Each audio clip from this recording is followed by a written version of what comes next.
வணக்கம் நண்பர்களே. கன்னியாகுமரி சட்டமன்ற தொகுதியின் முன்னாள் உறுப்பினரும் அதிமுகவின் ஆரம்பகால தொண்டருமான எஸ். முத்துகிருஷ்ணன் அவர்கள் அண்மையில் விஜய் தலைமையை ஏற்று தமிழக வெற்றிக் கழகத்தில் இணைந்துள்ளார். மறைந்த முதல்வர்களான எம்ஜிஆர் மற்றும் ஜெயலலிதாவைப் போல தனித்துவமான தலைவர்களை நான் இதுவரை பார்த்தது இல்லை எனவும், இவர்கள் இருவரும் இருக்கும் வரை திமுகவை தீய சக்தி என தங்கள் எதிர்ப்பை தொடர்ந்து வெளிப்படுத்தினர் எனவும் அவர் தெரிவித்தார்.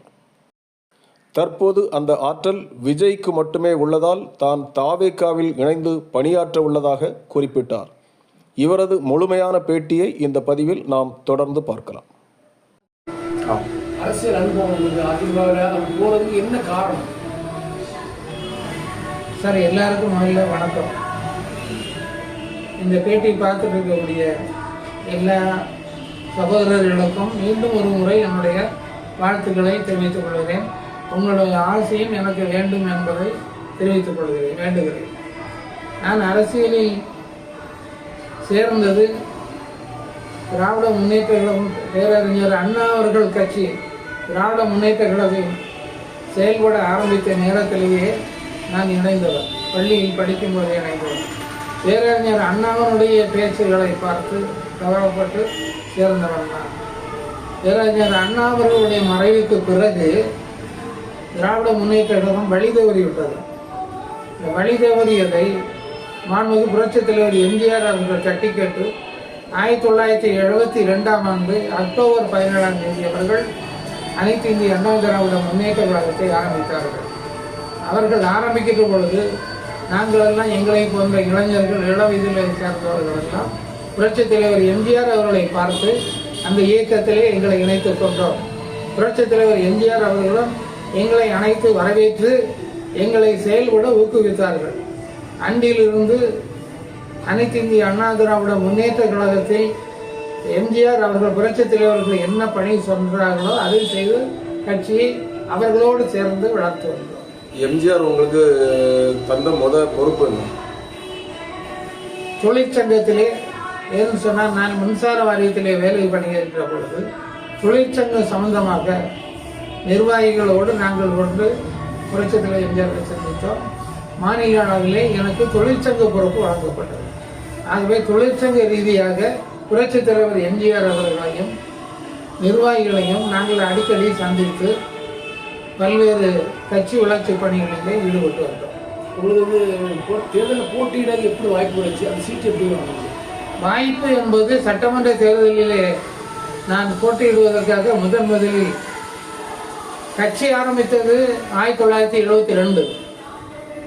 அப்போது திமுக கருணாநிதி தலைமையில், அண்ணா அவர்கள் மறைந்த பிறகு கருணாநிதி முதலமைச்சராக இருக்கின்ற பொழுது கட்சி ஆரம்பிக்கப்பட்டது 1972 அக்டோபர் 18.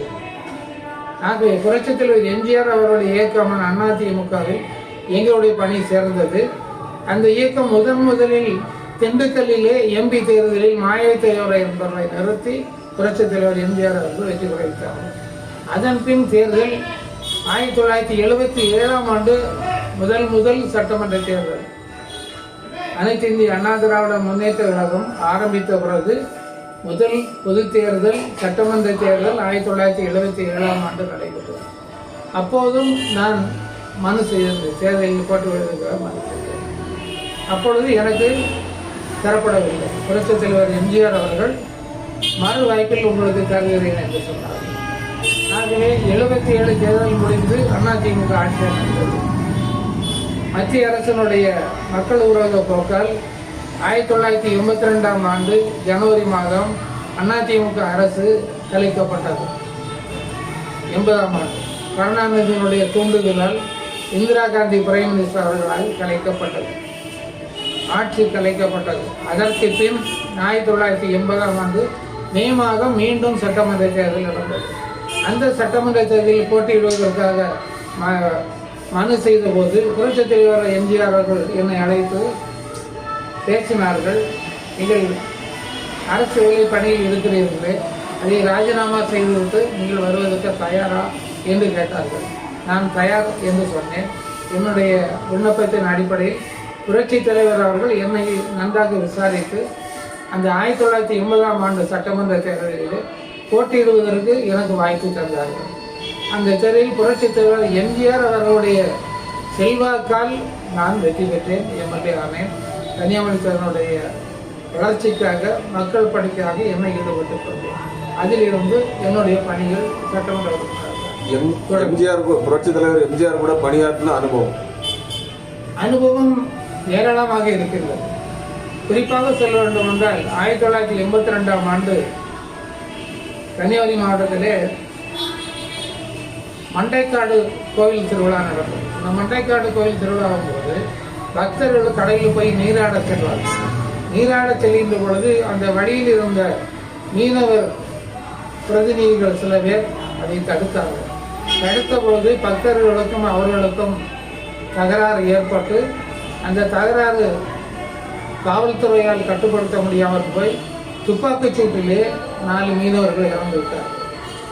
இந்த 4 மீனவர்கள் இறந்த செய்தி மாண்புமிகு புரட்சித் தலைவர் முதல்வர் எம்ஜிஆர் அவர்களுக்கு தெரிந்தது. உடனே அவர்கள் ஒரு வாரத்திலே அங்கிருந்து புறப்பட்டு கன்னியாகுமரி மாவட்டம் என்னை அழைத்து கொண்டார். இங்கே அவரோடு தான் நான் சென்றேன். அவர் என்னை அழைத்து கொண்டு மண்டைக்காடுக்கு சென்றார். மண்டைக்காட்டில் போய் ஒரு பீஸ் கமிட்டியை போட்டு மீனவர் பிரதிகளை அழைத்து இந்துக்கள் சார்பில் என்பட்ட அந்த பிரதிகளை அழைத்து பேச்சுவார்த்தை நடத்தி சுமூகமாக மீண்டும் ஒற்றுமையாக செயல்பட அறிவுரை வழங்கினார்கள். இறந்து போன குடும்பத்திற்கு பண உதவி செய்தார்கள். மேலும் உதவியில் சேர்ந்து அவர்கள் அழைத்தார்கள். இந்த பிரச்சனைகள் எல்லாம் துப்பாக்கி சூடு நடந்தவுடன் தலைவர் அவர்களுக்கு கலெக்டருமாக தகவல் தெரிந்தது. அதுபோல் சட்டமன்ற உறுப்பினர் என்ற முறையில் என்னுடைய கருத்துக்களையும் மாண்புமிகு முதல்வர் புரட்சித் தலைவர் எம்ஜிஆர் அவர்களிடம் தெரிவித்தேன். நான் வருகிறேன் என்று சொன்னால் அதுபோல் வந்தார். இதுபோல் மீண்டும் ஒரு சம்பவம் என்று சொன்னால் திருச்செந்தூரில் அறநிலைத்துறை சார்பில் ஒரு ஆணையர் இருந்தார், சுப்பிரமணிய பிள்ளை, ஜாயின்ட் கமிஷனர். ஏதோ சில பிரச்சனைகளால் அவர் தூக்கு போட்டு தற்கொலை செய்து கொண்டார். அந்த சுப்பிரமணிய அவர்கள் தூக்கிட்டு தற்கொலை செய்ததற்கு காரணம் கேட்டு திமுக சார்பில் கருணாநிதி அவர்கள் மதுரையிலிருந்து திமுக நபரோடு ஊர்வலம் திருச்செந்தூருக்கு நியாயம் கேட்டார். கடந்த கால வரலாறு எதிர்க்கட்சி தலைவர் கேட்கிறார் என்பதற்காக மட்டுமல்ல, நியாயம் வழங்க வேண்டும் என்பதற்காக முதல்வர் எம்ஜிஆர் அவர்கள் சென்னையிலிருந்து அங்கு வந்தார். தூக்கிட்டு தற்கொலை செய்து கொண்டு சொல்லப்பட்ட இடத்தில் ஆராய்ந்தார். ஆராய்ந்தது மட்டுமில்லை, தூக்கு போட்டு அந்த கயிறு அதுவும் அப்படியே கிடந்தது அந்த கம்பியில். இதில் கீழே இருந்து நான் பக்கத்திலே நிற்கிறோம், நான் எம்எல்ஏக்கள் எல்லாம் கலெக்டர். அந்த முதல்வருடைய அனுதாபம் அணுகின்ற முறையை சொல்லுகிறேன். என் கை அந்த மேலே கம்பியில் இவர் ஜம்ப் பண்ணி தொங்குனார். தொங்கு இதில் தூக்கு போட்டால் இவர் சாவாரா, தற்கொலை தானா, இல்லை வேற யாராவது பண்ணியிருப்பாருன்னு கூட அவருடைய மூளைக்கு அதில் கூட செக் பண்ணார். ஆகவே உரிய நடவடிக்கை எடுக்க வேண்டும் என்று காவல்துறைக்கு அறிவித்தார். அதுபோல் முறையான நடவடிக்கை எடுக்கப்பட்டு நீதிமன்றத்திலே வழக்கு நடந்து தீர்ப்பும் வழங்கப்பட்டது. ஆகவே புரட்சித் தலைவர் முதல்வர் அவர்கள் எம்ஜிஆர் அவர்கள் அவருடைய மனித நேயம் என்பது மக்களோடு சேர்ந்தது. இதுபோல் நாம் சட்டமன்றத்தில் நடத்துகின்ற பொழுது முதல்வர்கள் வெளியே வந்தார். ஒரு நாள் மதிய நேரம் சட்டமன்றம் முடிந்து அவர் உணவருந்த டி நகர் ஆஃபீஸுக்கு போவார். நான் அவரை வழி அனுப்புவதற்காக நான் ஒரு நாள் என்னை கையை கூப்பிட்டு காரில் ஏற்றி கொண்டு டி நகர் அலுவலகம் சென்றார். மற்ற உறுப்பினர்களை நந்தார்கள். ஆனால் என்னை அழைத்தது உண்மையிலே எனக்கு பெரிய ஒரு ஆச்சரியமும், அமைச்சர்கள் நிற்கிறார்கள், எல்லா எம்எல்ஏ என்னை கை காட்டி கூட்டு போனது வாழ்க்கையில் என்ன மறக்க முடியாது. அங்கே என்ன கூட்டு போய் டி நகர் ஆஃபீஸ் கார்டனில் போயிட்டு அங்கேயே என்ன உணவகங்கள் சொன்னார். அவர் அதெல்லாம் இந்த சம்பவங்கள் எல்லாம் என்னால் மறக்க முடியாது. அது அவரோடு உள்ள அனுபவங்களில் மறக்க முடியாத அனுபவங்கள் இது. இந்த மறக்க முடியாத அனுபவங்கள் மீண்டும் யாரிடமும் எங்களுக்கு கிடைக்கவில்லை. அந்த நினைவுகள் எங்களுக்கு அப்படியே ஓடுகிறது. எம்ஜிஆர் காலத்துக்கு பிறகு அந்த அம்மா புரட்சியாளராக முதல்வரானாங்க. அவங்களுக்கும் எங்களுக்கு என்ன வித்தியாசம்? புரட்சித் தலைவருக்கும் புரட்சித் தலைவிக்கும் என்ன வித்தியாசம்? ஏன் நீங்கள் தீவிர அரசியலாக ஏன் ஈடுபடல? அதாவது சிலருக்கு சில விஷயங்கள் ரகசியமாக இருக்குது, சில நடவடிக்கைகள் இருக்குது. ரொம்ப தெரிஞ்சவங்களை வந்து பக்கத்தில் வைக்க மாட்டாங்க. அது அவங்க பெண் தலைவர் சிலர் வைக்கலாம். புரியுது? ஏன்னு சொல்ல நான் ரொம்ப அதை விவரிக்க விரும்புகிறேன். ஏன்னா சில விஷயங்கள் வந்து எங்களுக்கு தெரியும். அம்மா அவர்கள் நல்லவர், மிக நல்லவர், எந்த கருத்து வருவது. ஆனால் முதல்வர் அவர்கள் எம்ஜிஆர் அவர்கள் இருக்கும் பொழுது ஸ்ரீநகருக்கு அந்த அம்மா வருவார்கள், அந்த அவரை காணாதோம். அப்போதெல்லாம் நாங்கள் அவரை பார்த்துருக்கிறோம், விஷ் பண்ணியிருக்கோம். அதெல்லாம் கரெக்டு தெரியும். அதனால் சில பிரச்சனைகள் சொல்ல வேண்டாம் என்று நினைக்கிறேன். சில பிரச்சனைகள் சொல்லக்கூடாது. சரி சரி. அந்த ஆப்த இருக்காரு, மிக நல்லவர் மாண்புமிகு ஜெயலலிதா. ஆனால் அவரை கெடுத்து கொண்டார் என்பதுதான். நாங்கள் ஒரு இயக்கத்தில் புரட்சித் தலைவர் எம்ஜிஆர் அவர்கள் எப்படி கருணாநிதி வைத்து ஊழல் இல்லாத ஒரு அரசாங்கத்தை கொண்டு வர வேண்டும் என்பதுதான் கட்சி ஆரம்பித்த நோக்கம். புரட்சித் தலைவர் அதுதான் நாங்கள் ஆதரவு. அம்மா அவர்கள் நல்ல செல்வாக்கோடு புரட்சித் தலைவர் எம்ஜிஆரோடு நல்ல ஒரு அன்பை பெற்று அவர்கள் கட்சியில் செல்கிறார்கள். ஆனால் அவர்கள் தன்னை தற்காத்து கொள்ளவில்லை என்பதிலே எங்களுக்கு சில வருத்தம். ஒன்று, முதல்ல அவங்க ஒரு முதலமைச்சர், அவங்க உடல்நலத்தை அவங்களே காமிக்கணும். இல்லைன்னா இன்னும் இருக்கலாம். அவங்க உடல்நலத்தை சாதாரண மனுஷன் மாதிரி பெரிய ஹாஸ்பிட்டலில் ஒரு ட்ரீட்மெண்ட் எடுத்துதான் இன்னும் காலங்கள் அவருக்கு. அது அவருக்கு சில அவரை சூழ்ந்த சில 1-2 சில சக்திகளால் அவரும் சில சிக்கல்களை மாட்டிக்கொண்டார். இது எல்லாம் நமக்கு மன வருத்தத்தை ஏற்படுத்தும். அவர் மேல் உள்ள மதிப்பும் பற்றும் இருக்கிறது. அவரை அறியாமலே சில விஷயங்களில் அவர் மாட்டிக்கிட்டது எங்களை கொண்டவர்களுக்கு வருத்தம். ஒரு நல்ல தலைவர் இன்னும் கூட இருந்தால் அவருடைய செல்லம் அவ்வளோதான். வேற எந்த வருத்தமும் கிடையாது. கட்சியில் நாங்கள் அங்கே தான் இருக்கிறோம். அப்புறம் இந்த சூழ்நிலையில் எதுக்கு நீங்கள் பாஜகவுக்கு போகிறீங்க? பாஜகவில் வந்து அம்மா இறந்துட்டாங்க. அப்புறம் ஓபிஎஸ்ஆ இபிஎஸ்ஆ பிரச்சனை. ஓபிஎஸ்ஆ இபிஎஸ்ஆன்னு சொல்லும்போது 2 பிரிவாயிடுச்சு. 2 பேரும் சேர்ந்து நடத்தணும்னு சொல்லி ஒருங்கிணைப்பாளர்கள், துணை ஒருங்கிணைப்பாளர்கள் அரசியலில் வந்து அது ஒரு பெரிய போராட்டமே நடந்து அப்படி நடக்கும்போது கட்சி வந்து பிரிஞ்சுது. கட்சி பெரிய தொண்டர்கள் வந்து மனதில் உள்ள ஒரு சப்போர்ட், இயக்கத்தின் பேரில் இருக்கக்கூடிய சப்போர்ட்டை இவங்க தலைவர்களே கெடுத்துக்கிட்டாங்க. இபிஎஸ்ஸும் கெடுத்தாரு, ஓபிஎஸ்ஸும் கெடுத்தாரு. கட்சியில் வந்து விட்டு கொடுக்கும் தன்மை இல்லை. அவர் பெருசா இவர் பெருசா, இந்த சண்டையில் நமக்கு எதுக்கப்பான்னு சொல்லி தான் ஒதுங்கணும். உண்மையை சொல்கிறோம். இல்லைன்னா அதிமுகவில் எங்களுக்கு எந்த இதுவும் கிடையாது. புரட்சித்தில் எம்ஜிஆர் தான் இன்னைக்கு எங்கள் தலைவர், அம்மா தான் எங்களுக்கு இன்னும் தலைவர். அதில் எந்த மாற்று கருத்தும் இல்லை. ஆகவே இவங்க வந்து கட்சியை மீண்டும் நல்ல முறையில் கொண்டு வராங்க. தொண்டர்கள் என்ன செய்வாங்க? வழி தெரியாமல் திகிறாங்க.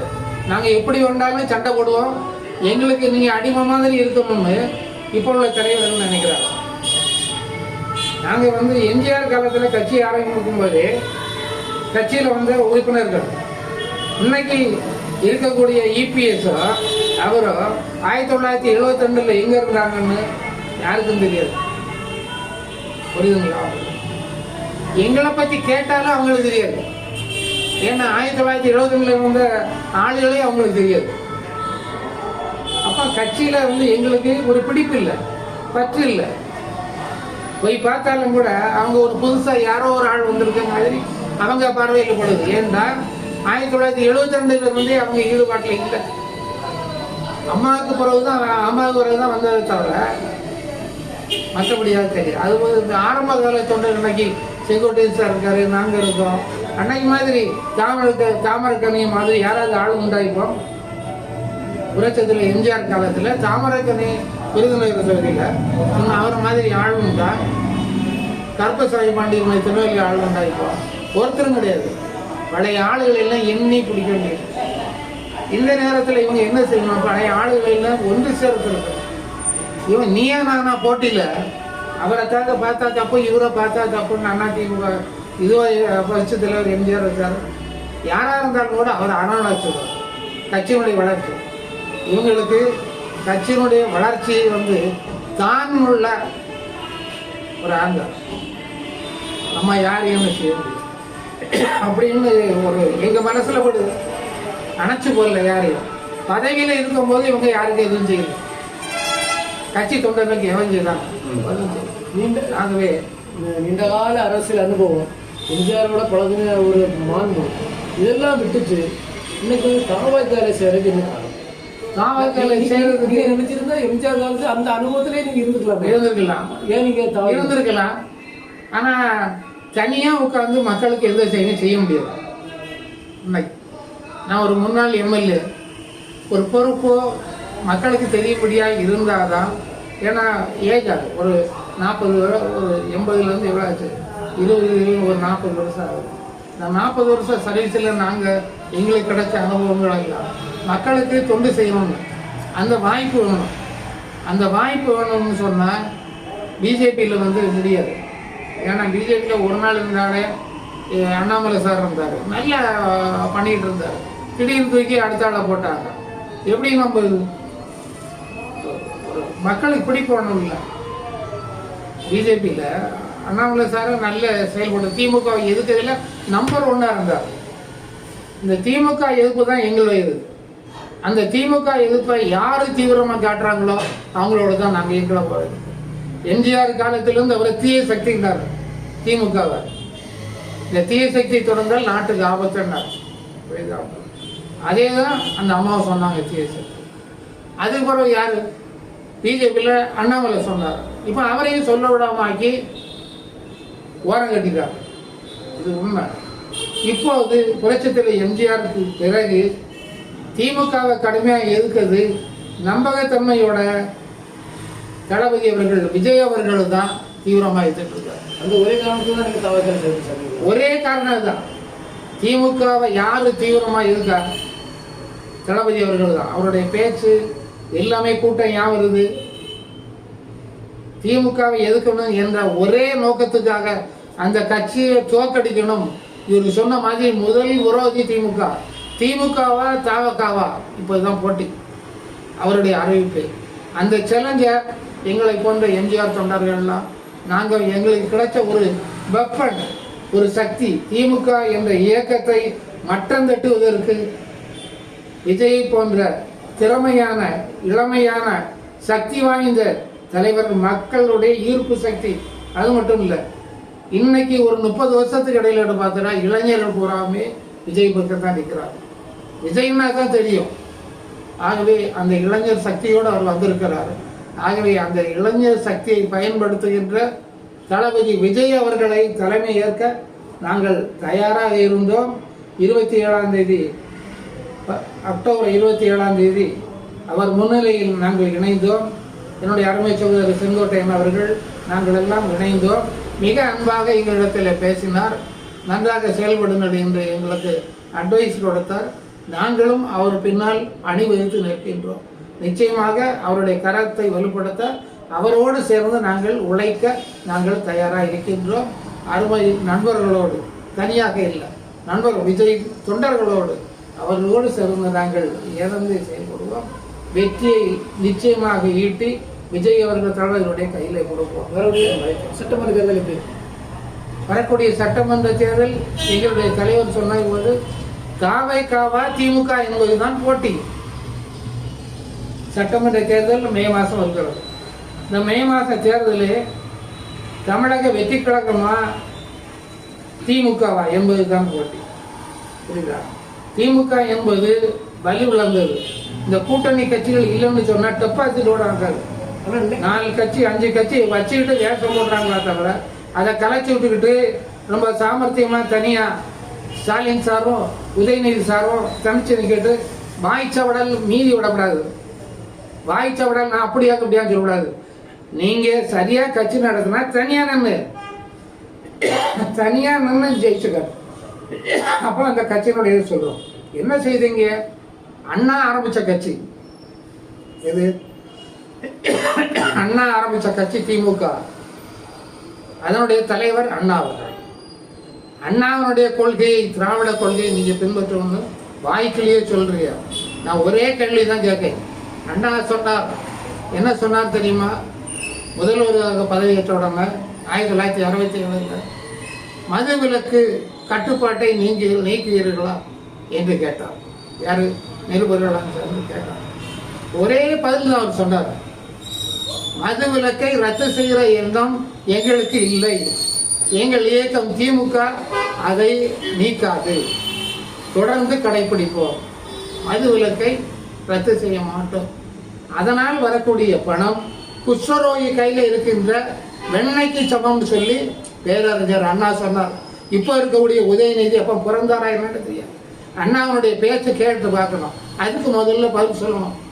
ஏன்னா அது இல்லாமல் நீங்கள் பெரிய ஆளுங்களை காட்டக்கூடாது, சும்மா வாய்ச்ச விடால விடக்கூடாது. அண்ணாவுடைய கொள்கை திராவிட மாடல் சொன்னா என்ன மாடல் இல்லையா? அண்ணா ஆரம்பிச்ச கட்சி திமுக, கலைஞர் ஆரம்பிக்கல, உதயநிதி ஆரம்பிக்கல, அண்ணா ஆரம்பிச்சார். அவருடைய கொள்கை மது விலக்கை ரத்து செய்ய மாட்டேன். அதனால் வரக்கூடிய வருமானம் குஷ்டரோகி கையில் இருக்கக்கூடிய வெண்ணைக்கு சமம், நான் இருப்பது வரை அதை நடத்த விட மாட்டேன், ரத்து செய்ய மாட்டேன்னு சொன்னார். அவர் மறைந்து கொஞ்ச நாளையில உதயநிதி தாத்தா கருணாநிதி அவர்கள் என்ன வாசனா சட்டசபையில் பேசினாரு?